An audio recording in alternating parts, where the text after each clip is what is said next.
కాలకాలుడైన కాలునికే కాలుడు, యముడికి యముడు. కాలం మనల్ని శాసిస్తే కాలాన్ని ఆయన శాసిస్తాడు. అందుకే కాలాతీతుడు మహాకాలుడైన యముడు అంత దూరం పడ్డాడు. అప్పుడు ముందు తన భక్తుని మీద చెయ్యి వేసి తర్వాత కొట్టేట. ఎంత కారుణ్యం అండి! అంటే ముందు భక్తుడిని చేరదీయడంలోనే ఆయన చూపిస్తున్నాడు. అవతల వాడిని శిక్షించడం ఆయన ముఖ్యం కాదు, తన వాడిని రక్షించడం ఆయనకు ముఖ్యం. ఇక్కడ ఆ చేరదీశాడు ఆ ప్రేమగా. తర్వాత కూర్చున్నాడు, అమ్మవారు పక్క కూర్చున్నారు.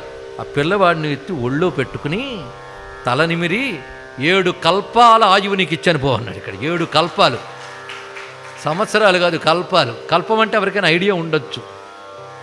యుగాలు తెలుసు కదా, 4: కృతత్రేత, ద్వాపర, కలియుగములు. ఈ 4 కలిపితే ఒక మహాయుగం.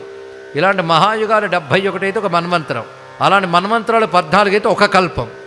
అలాంటి కల్పాలు 7 కల్పాలు ఆయువు నీకు ఇచ్చాను.